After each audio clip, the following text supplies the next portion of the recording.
Hey guys, I'm out here, just finished milking. Here's Prudy, she's doing good.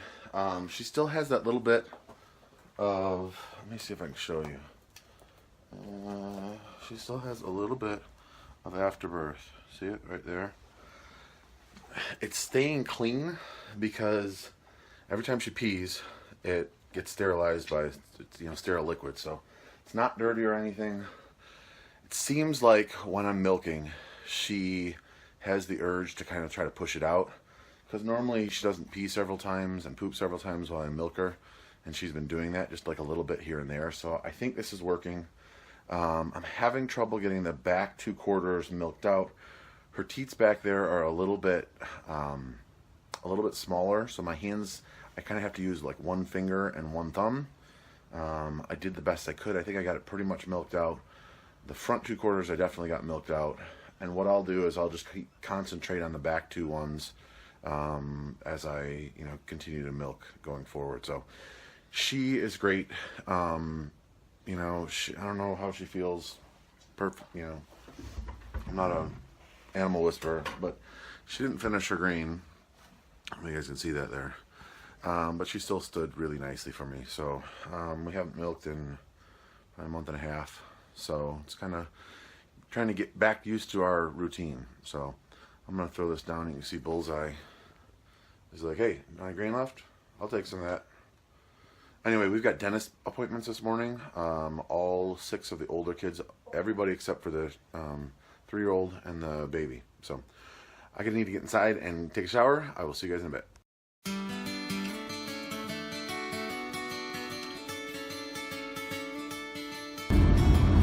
How crazy the wind is, and then also you can see the new Duluth Trading Store. Woo-hoo.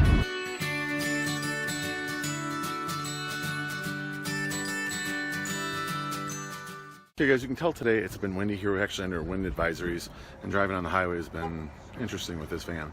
But we dropped off the kids at Co-op. I went to the NRCS field office and signed my plan, so we can hopefully get a funding for our hoop house. And then the Dunhams down here in Ann Arbor had something that I wanted. You guys can probably tell it looks beautiful out right now. But as soon as I turn this corner, you guys probably can't hear me. And the wind actually isn't bad right this second. I don't know if you can see. Prudence is right there. So my buddy came over this afternoon and was dropping off some scraps for the pigs, and he said he would try to milk her quick for me since I was gone at the dentist and then Co-op and running some errands and stuff. Couldn't get much out. She wasn't interested in eating, so I'm gonna have to keep a close eye on her. She wasn't She wasn't much interested in eating this morning. I think part of it is I haven't been doing grain with her for a little bit, and she may not be used to eating again, so she'll have to get used to, her milk production and stuff like that. Anyway, I'm gonna try to milk her quickly before we go to ballet. So I'll see you guys in a bit. So like I said, she's not real motivated by the bucket of grain right now. She was laying down over there. You can see her way over there on the other side of the pasture. I shook the bucket and she got up. Come on, Prudy. Come on, Mama. Come on. I'm gonna head walk over that way and see if I can get her to come and just check on her. I don't know if you guys can see this, but so her back teeth's right here. This is about all I can get for grips. So it makes it really hard to milk, and I can't do even that well on her other side. So it takes a long time to get milk out of here. And obviously there's milk in there, but it's just taking forever. And what I sometimes have to do with this side is come from this side like this and just squirt out the back. I don't know if you guys can even see that, to try to just express milk out of there. Because right now, she's not in the habit of putting her feet how she should be. I'm gonna get back to this, but I just wanted to try to show you guys that. Well, I wasn't able to empty out her rear quarters, but I definitely got a lot more out. I'm having trouble finding a good angle. So part of the problem is, before pigs are wanting the milk. In her last lactation, when I first bought her, I really apologize about the wind, guys. The calf had stopped eating off the back, so there was very little milk production from the back. So I only had to milk a couple of cups out of her back quarters. Well, now she's full, and I'm having a hard time figuring out how to get it out. So I'll let you know what I figure out.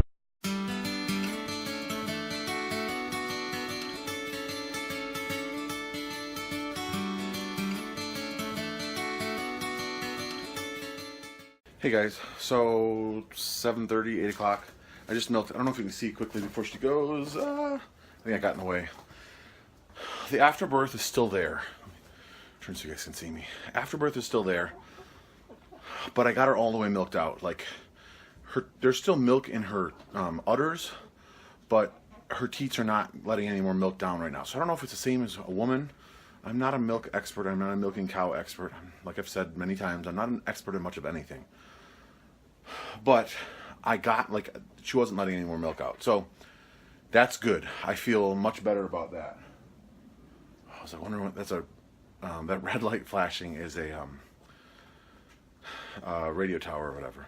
Anyway, so I feel really good about that because I hadn't been able to get specifically her back quarters milked out. Well, now they're milked out. So I'm not as worried about an udder infection. She still has that afterbirth, but while I was milking, she kind of had what looked like a big contraction, and it seemed like it was starting to come out a little bit more. So probably gonna put in a call into Ruth today or tonight or an email, see what she has to say, like how long I should wait before I call a vet. Like, there's a good possibility she passes it tonight. I don't know. Obviously, we'll come back at it in the morning, and if I need to call someone in the morning, I'll do that. But so far, so good. I'm heading inside. We're gonna go ahead and decorate some Christmas tree type stuff. I'll show you a picture when it's done, but we'll probably do the family decoration stuff privately, if you guys don't mind. And I know you guys are cool with that. So anyways, thank you so much for watching. I really appreciate all you guys' kind comments. I'm doing fine. I was bummed out yesterday, absolutely. But I know these kind of things come. Before we even moved out here, I don't know if I've ever told you guys this, before we even moved out here, when I bought the sheep to start, they're at my brother-in-law's house, and one of the sheep was acting sick. And for any of you guys who know, sheep being a prey animal, like if they show that they're acting sick, then they're not long for this world. And they died. So before we even moved out here, we lost an animal, and it's never fun. And you don't like to do it, and you do everything that you can in your power to make sure it doesn't happen. And I feel like I did that, so we'll just move on, and hopefully, the next pregnancy, everything goes well. So if you've gotten this far and you haven't clicked on that subscribe button, I would really appreciate it. And click on that comment, type some comments down there, click on the thumbs up. I actually got like 7 thumbs downs on the Matt Carricker video. I don't know if people just didn't like my spoof or they don't like me, but either way, I'm happy. So have a good one. We'll see you guys in the next video. Holy smokes. I was just about to head in. I actually got an email that Two Family Homestead was live, so I wanted to jump on the chat quick. But the wind literally just screamed through here and buckets went flying. Like I said, we're in a wind advisory, sustained around 25, gusts up to 50. It's windy out here. See you guys tomorrow.